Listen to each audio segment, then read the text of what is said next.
An op-ed in the Atlantic stirring outrage as it argues the Catholic Rosary, the Rosary, is now a symbol of extremism. The article includes this animated rosary shaped by bullet holes, arguing today's Catholics are part of a, quote, growing contingent of Christian nationalism. Fox and Friends Weekend co-host Rachel Campos-Duffy has a rosary or two in her purse. My mom did. I've got one on my desk. Rachel, are they trying to cancel the rosary?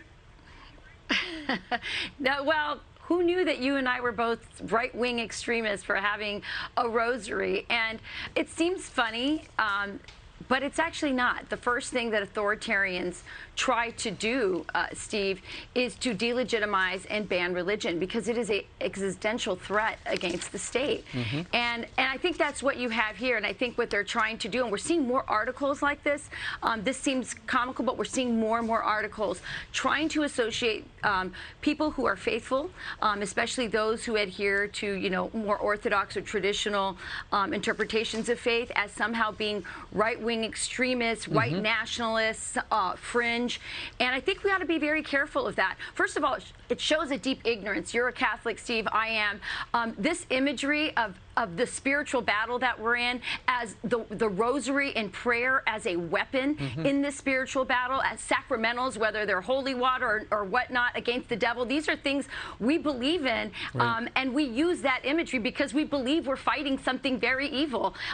So it shows ignorance, but it's also very interesting that they're trying to associate it with violence, when in fact, if you look at the aftermath of Roe versus Wade, what kind of, you know, deep projection this article is involved in. It was the other side, the pro-abortion side, that was, you know, attacking churches, defaming Catholics, going in front of their churches and doing all kinds of obscene things and attacking religion. And it was Catholics and other Christians who were just praying for an end to abortion. And so this is the kind of stuff we're going to see, and we really ought to fight back. We shouldn't just laugh at the silliness of this. We should understand that in this country and around the world, Christianity and faith in general is under attack.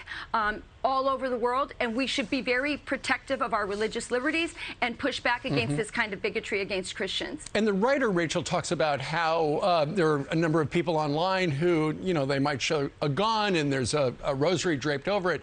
And, you know, people have had rosaries in their pockets during battle through, you know, before the First World War. And it goes to the whole, you know, the expression, there is no such thing as an atheist in a foxhole.